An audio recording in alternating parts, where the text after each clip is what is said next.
to my channel, and thanks so much for spending just part of your day with me. So I was just about to upload this video for my ladder, and I realized that I forgot to do an intro, so that's why I'm kind of coming to you handheld with my phone and whatnot. In today's video, I am sharing with you a DIY Dollar Tree ladder that I did. Now, I saw that Bethany and Krafts by Katelyn did one before with some new decor items from Dollar Tree. I wanted to get some inspiration off of them and try to change mine up a bit, but I couldn't find any of those decor pieces at any of the Dollar Trees I went to. I think I went up to about 4 of them. So I took some of that inspiration and improvised a little bit. I mean, that's what we do as crafters, right? So I really hope you enjoyed this video and get some inspiration off of mine as well. If you're new here, make sure you hit that subscribe button and the bell right next to it so you don't miss an upload. And if you enjoy this video, make sure you give me a big thumbs up. All right, dolls, let's get started. Okay, so the first thing I'm going to use are these plungers that I picked up from Dollar Tree. I picked up 6 of them, and what I'm going to do is just screw off the bottom part. I'm not going to need the plunging part, just the actual rods or sticks, whatever you want to call them. So once I have separated all of them, I'm then going to go ahead and remove the tags from each one. They were a little bit difficult to remove, so I started to use soap and water for them because it's real wood. I didn't know how anything else, if it would mess anything up. So after I removed the first one and I sanded it down a little bit to get the paper off, I just decided to use soap and water, and it worked like a charm and all of them came off with some ease. Next, I'm going to take some of this jute twine that I picked up from Dollar Tree. It was in a pack of 3. And what I'm going to do is take 3 of those sticks or rods. I'm going to call them rods, wood rods. And I am going to put it in the shape of an H to start out with the first portion of my ladder. Once I have it in the position that I want it, of course, it's going to keep rolling around.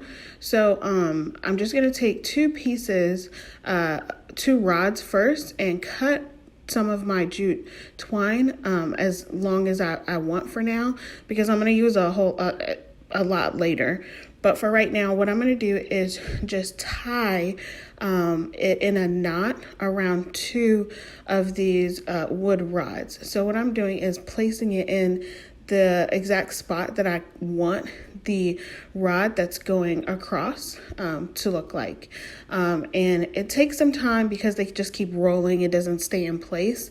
It'll take some time for it to stay there. And once you have your knot and you place it however you want it, then you just go ahead and start to wrap it around. And what I did was like an X shape or a form in it. So I'm wrapping it one way, and then I'll go ahead and take it around underneath another way. Just so that way I can make sure that it stays on all sides of each of the rods, if that makes any sense. So basically the first piece that I'm doing is just keeping both of the rods in place and then tying it off when I'm done. Obviously it's going to have a lot more twine to put on here to keep it to stay. But for now I'm just going to put a little bit on there so that I can do the other side and make the entire H form stay the way that I want it to, and then I'll go back with more of the twine and wrap it around more.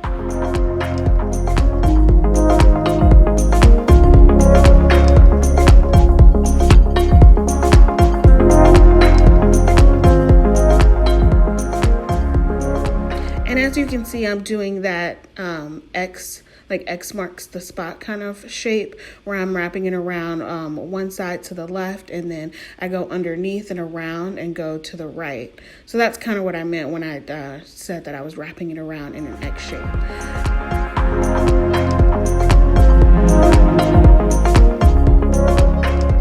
And this is kind of what it looks like when I've wrapped it around with twine about 2 or 3 times. I used one entire twine spool for the entire ladder.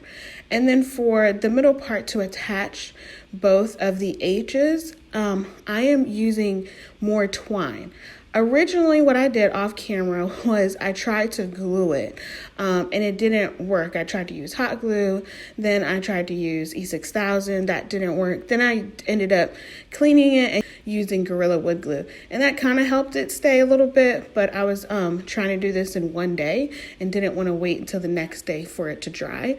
So what I did was just keep on wrapping the twine around it, and then I used, like I said, I used one spool of twine, so that's why it looks like so much is wrapped around there.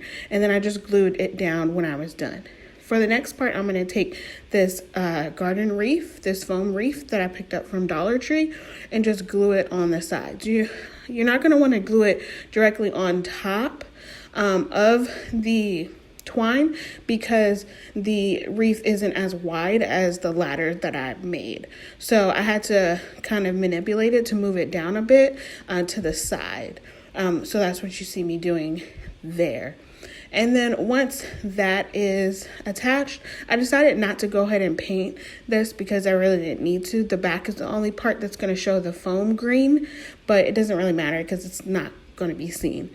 So the next thing I'm going to do to keep this secure is take some burlap that I had left over that I picked up from Dollar Tree a while back and just measure it out to have it attached to the bottom and the top of the ladder on those wooden rods. And all I'm going to do is measure it out, cut it, and then hot glue it down to the wooden rod.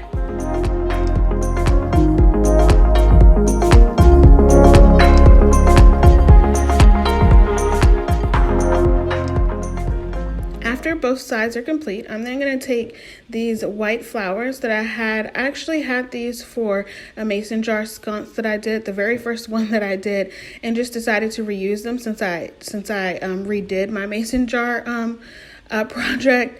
And so I just took off all of the flowers from the stems, and I'm not gluing this on the foam wreath. I'm just placing them in there. I'm just sticking them in there because I really like these flowers and I think they could be used for a lot of other projects, but I really love this ladder, so they'll probably stay.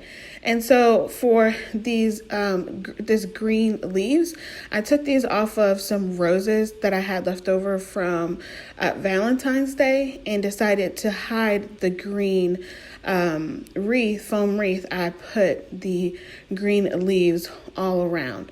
So I'm putting them around on the outside, on the perimeter of the foam wreath. And then when I get to put them on the inside, I just cut those in small pieces.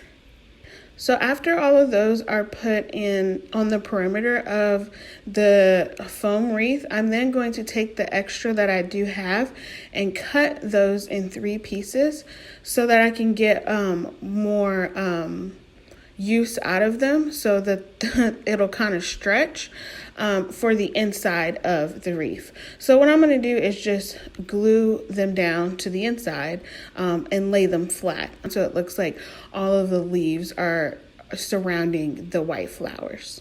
And once I was complete with all of that, I realized that 2 of the corners of the wooden rods still had the ridges showing. It's the part where you unscrewed the plunging part, and I did not want that shown. So I took some extra green leaves that I had left over. I had just enough and decided to put them on the edges. So I used 3 for each, and I just kind of fanned them out to make them look like the leaves were kind of either falling or growing or something from the wooden rods. But I really like the way they came out, and all I did was just, like I said, I hot glued them down on there to complete the look. Then to hang this up, I'm going to do is take some nautical rope and I'm just going to hot glue it down to the back. I'm just going to measure out just a little bit for it to hang. I don't really want it to hang too low, so I'm kind of doing kind of a tight cut on it, I guess you would say, and just gluing down a little bit on the back so that I can hang just nicely on my wall.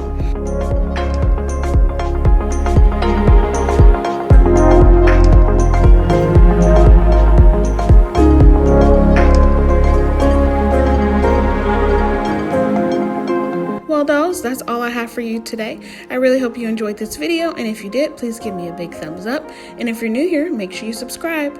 All right, dolls, I'll see you on the next one. Bye.